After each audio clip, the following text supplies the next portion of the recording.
নমস্কার বন্ধুরা, পল্লবী কুকিং চ্যানেলের আরও নতুন একটা রেসিপিতে তোমাদের সবাইকে অনেক অনেক স্বাগত। তো আজকে আমি নিয়ে চলে এসেছি সুজির একটা মিষ্টির রেসিপি নিয়ে। এই মিষ্টিগুলো বানাতে কিন্তু খুবই কম উপকরণ লাগে আর খেতে কিন্তু অসাধারণ হয়। তো তোমরা কিন্তু বাড়িতে অবশ্যই একবার ট্রাই করো, আর বাড়িতে ট্রাই করে তোমাদের কেমন লাগলো সেটা কিন্তু অবশ্যই কমেন্ট বক্সে এসে জানিয়ে যাবে। আর তোমরা দেখতেই পাচ্ছ মিষ্টিগুলো বেশ নরম আর রসালো হয়েছে। তো চলো আমি এই মিষ্টিটা কিভাবে বানিয়েছি দেখে নেওয়া যাক। তো দেখো, মিষ্টিগুলো বানানোর জন্য আমি এখানে কড়াইতে দিয়ে দিচ্ছি হাফ চামচ ঘি। এবার এই ঘিটা ভালো করে গলে গেলে আমি এর ভিতর দিয়ে দিচ্ছি হাফ বাটি থেকে একটু কম সুজি। এবার এই সুজিটা ঘিয়ের সঙ্গে একটু ভালো করে নাড়াচাড়া করে নেব।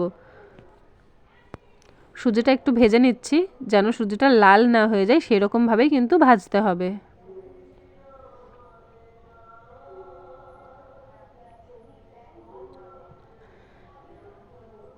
তো আমি এই সুজিটাকে কন্টিনিউ 2 মিনিট নাড়াচাড়া করে ভেজে নিয়েছি।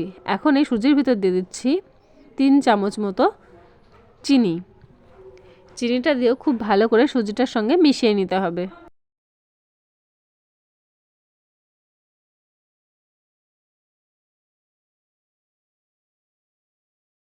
চিনি আর সুজিটা আমার খুব ভালো করে মেশানো হয়ে গেছে। এখন আমি এর ভিতর দিয়ে দিচ্ছি গরুর দুধ। অল্প অল্প করে কিন্তু এখানে দুধটা মেশাতে হবে। তো দেখো, অল্প অল্প করে আমি এখানে দুধটা অ্যাড করছি। তোমাদের কাছে যদি গরুর দুধ না থাকে তাহলে কিন্তু তোমরা পাউডার মিল্কটা জলে গুলে করে নিতে পারবে। তো দেখো, দুধের সঙ্গে এই সুজিটা খুব ভালো করে আমি মিশিয়ে নিচ্ছি।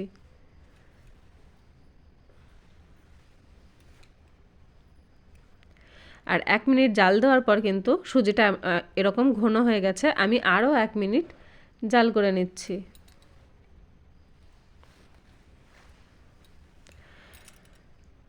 তো দেখো, আরও 1 মিনিট জাল করে নিয়েছি আর সুজিটা কিন্তু একটা ডোতে পরিণত হয়ে গেছে। এখন আমি এই সুজিটাকে একটা প্লেটের ভিতরে নামিয়ে নিচ্ছি। তো দেখো, সুজিটাকে আমি একটা প্লেটের ভিতরে নামিয়ে নিয়ে সুজিটাকে একটু ঠান্ডা করে নেব। আর এদিকে আমি চিনির শিরাটা তৈরি করে নেব। তো তার জন্য দেখো, এখানে নিয়ে নিচ্ছি হাফ বাটি চিনি আর হাফ বাটি জল। এখানে আমি যতটুকুনি চিনি নিয়েছি ততটুকুনি কিন্তু জল নিয়েছি। এবারে চিনি আর জলটাকে একটু ভালো করে মেল্ট করে নিচ্ছি। আর এই চিনির শিরাটা কিন্তু একটু পাতলা হবে। তো দেখো, 2 মিনিট জাল দেওয়া নেওয়ার পরে কিন্তু চিনির শিরাটা একদম রেডি হয়ে গেছে। এখন আমি এই চিনির শিরাটাকে নামিয়ে নিচ্ছি। আর এদিকে সুজির ডোটাও কিন্তু ঠান্ডা হয়ে গেছে। এখন এর ভিতর দিয়ে দিচ্ছি আমি 1 চামচ পাউডার মিল্ক আর অল্প একটুখানি বেকিং সোডা। এখন এই সবগুলো খুব ভালো করে সুজির সঙ্গে মিশিয়ে নিচ্ছি।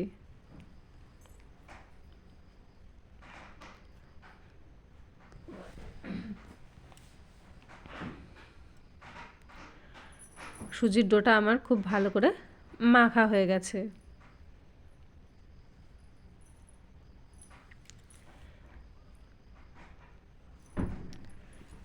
এখন এই সুজির ডোর থেকে আমি ছোট ছোট মিষ্টির শেপগুলো দিয়ে নেব। তো সুজির ডোর থেকে আমি অল্প একটু ডো হাতের ভিতর নিয়ে নিয়েছি। এরকমভাবে একটু গোল করে হাতের তালুর ভিতর দিয়ে একটু চ্যাপটা করে নিলেই কিন্তু মিষ্টিগুলো রেডি হয়ে যাবে। তো দেখো, মিষ্টিগুলো কিন্তু আমি এরকমভাবে বানিয়ে নিচ্ছি। তোমরা চাইলে কিন্তু মিষ্টিগুলো অন্যরকম শেপও দিয়ে নিতে পারবে।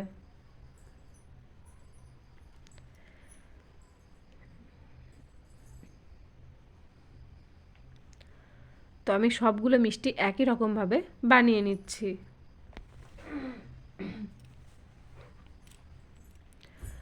দেখো, সবগুলো মিষ্টি আমার এখানে তৈরি করা হয়ে গেছে। এখন এই মিষ্টিগুলো ভাজার জন্য আমি কড়াইয়ের ভিতর দিয়ে দিচ্ছি পরিমাণ মতো তেল। এবার তেলটা হালকা একটু গরম হয়ে গেলে কিন্তু মিষ্টিগুলো ভেজে নিতে হবে।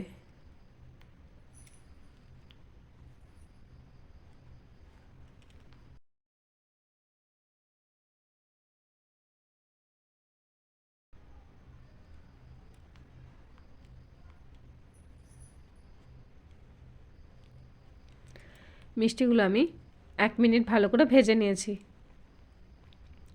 এবার আমি মিষ্টিগুলোকে একটু উল্টে দিচ্ছি। আর এই মিষ্টিগুলো যখন উল্টাবে এরকম ছোটো একটা চামচের সাহায্যে উল্টে নেওয়ার চেষ্টা করবে, তাহলে কিন্তু মিষ্টিগুলো ভাঙার কোনো সম্ভাবনাই থাকবে না।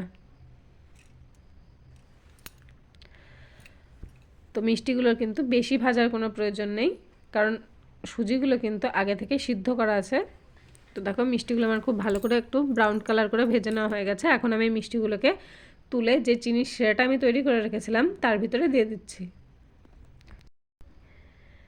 মিষ্টিগুলো চিনির শিরার ভিতরে দিয়ে মিষ্টিগুলোকে একটু উল্টে পাল্টে দিয়ে আমি এগুলোকে 1 থেকে 1.5 ঘন্টার জন্য রেখে দিচ্ছি। তো ফিরে আসছি 1 ঘন্টা পর। আর দেখো আগের তুলনায় কিন্তু মিষ্টিগুলো বেশ ফুলে উঠেছে। আর আমার কিন্তু এখানে রেডি হয়ে গেছে সুজির মিষ্টি।